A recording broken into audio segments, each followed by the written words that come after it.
बड़ा सौभाग्य है गणतंत्र दिवस की, स्वतंत्रता दिवस की पूर्व संध्या पर। लेकिन हम लोगों का आग्रह था, इन कवियों ने बहुत बड़े बनाए और पता चलना चाहिए कि एक NIT की तालियां हैं और सीधी लिखी हुई। कोई चलता है पद चिन्हों पर, कोई चलता है पद चुन रहे हैं और 23 साल से लगातार संचालन करते रहे हैं।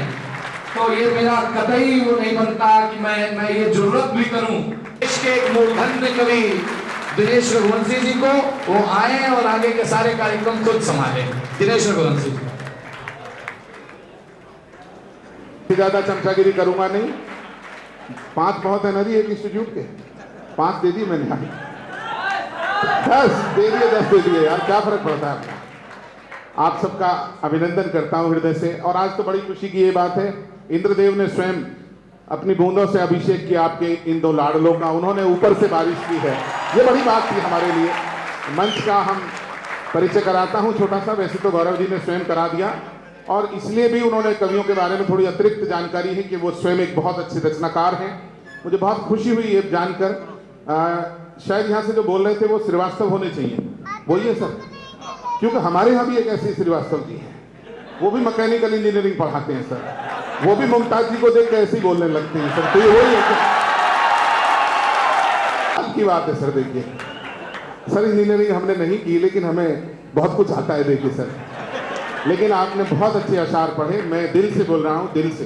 कुछ अशार बेशकीमती थे। कई बार आदमी महदूद रह जाता है, अपनी उड़ान उसकी बड़ी नहीं होती, लेकिन उसके शब्द यदि बड़े हों, प्रणम्य हों, तो हमें दिल से शुभकामनाएं देनी चाहिए। मैं बहुत अच्छा लग रहा था आपकी, और कई बार मैं चाहता हूं कि कभी कोई कवि कम रह जाए तो आपसे भी काम चलाया जा सकता है।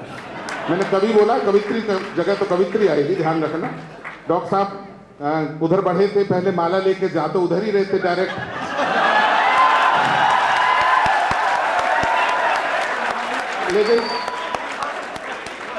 लेकिन डॉक्टर साहब एक बात है, आपने हरियाली छोड़कर पहले बंजर को क्यों चुना, ये बता दीजिए। ये जो भी 2-3 घंटे हम लोग आपके बीच बिताएंगे, यकीन करिए आज बड़ा मसरूफियत थी, आज बड़े कार्यक्रम थे, लेकिन गौरव जी से कमिटमेंट था, इसलिए आपके बीच आना था। और अब बहुत अच्छा लग रहा है आपके बीच आकर अपने आप में। कवियों का एक छोटा सा परिचय आपसे कराना चाहता हूं। मुमताज नसीम हिंदी उर्दू अदब का एक ऐसा नाम जिसकी मकबूलियत, जिसकी पहचान, जिसकी शोहरत हिंदुस्तान की सरहदों से लांघ कर दुनिया के मुख्तलिफ कई देशों में पहुंची। मैं आप सबसे निवेदन करना चाहता हूं, आज उर्दू अदब की बेटी हिंदी के दरबार में आई है, आपकी जोरदार तालियां इस्तकबाल करें, अभिनंदन करें, स्वागत करें।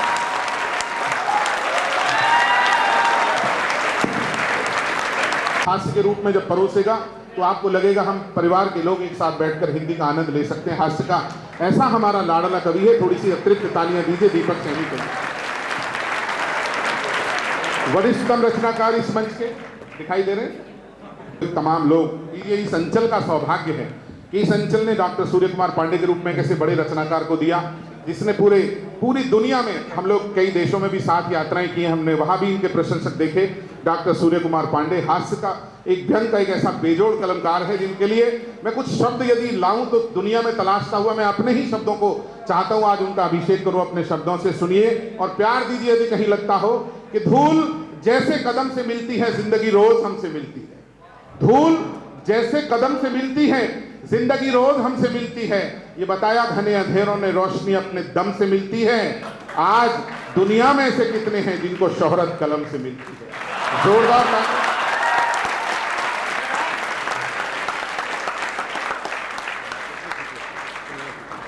और मंच पर एक ऐसा कवि है, कितना भी ठंड हो, कितनी भी गर्म हो, ये इन्हीं ड्रेस में आता है। हाँ देख लो, कोई बात नहीं, बाद में भेज दूंगा, चिंता मत करो। रविंद्र जानी पिछले कुछ वर्षों में हिंदी हास्य में प्रवेश किया, लेकिन आज बहुत ही उम्दा, मोहक और दिलचस्प कुल मिलाकर समाहित किया है उनकी प्रस्तुति ने। मैं दिल से बोलना चाहता हूं, एक मौलिक रचनाकार के रूप में, अदाकार के रूप में कब दिलों तक प्रवेश कर जाएगा आपको पता भी नहीं चलेगा। राजस्थान बीकानेर से पहुंचकर हमारे बीच रविंद्र जानी आपका अभिनंदन चाहता है, जोरदार तालियों से स्वागत करिए। फरीदाबाद से आया हूं, दिनेश रघुवंशी नाम है, थोड़ी बहुत कविताएं मैं भी लिख लेता हूं। इससे ज्यादा अपने बारे में कविताएं बताएंगी। तालियों की हिम्मत हो तो बजा दीजिए, लगना चाहिए। बस एक मेरा सौभाग्य है जिंदगी में गौरव जी, बहुत सारी उपलब्धियों के बीच राष्ट्रपति सम्मान मिला, तमाम चीजें मिली हैं। दुनिया में 40 देशों तक पहुंचा हूं, बहुत दूर दूर यात्राएं की, ऑस्ट्रेलिया यूरोप से लेकर सब जगह, लाल किले की प्राचीर। लेकिन सबसे बड़ा सम्मान जिंदगी में किसी कवि को मिलता होगा तो वो साहित्य अकेडमी सम्मान होता है। तो वर्ष 2011 का अभी 12 तारीख को, इसी 12 को मुझे साहित्य अकेडमी सम्मान मिला है। मेरे लिए जीवन की बड़ी उपलब्धि है। बहुत बहुत धन्यवाद अमित जी। और अब मैं निवेदन करूंगा, दोनों हमारे गौरव जी और अमित जी, यानी आपके गौरव हैं वैसे, अब हमारे हो जाएं दोनों, क्योंकि दोनों हिंदी से पहुंचे हैं।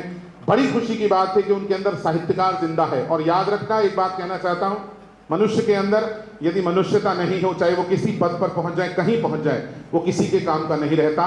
मैं 4 मिसरे सौंपना चाहता हूं इस पूरे मंच को, और उन दोनों रचनाकारों को आमंत्रित करूंगा जो बड़े अधिकारी के रूप में बड़ी पहचान बनाएंगे इस क्षेत्र से।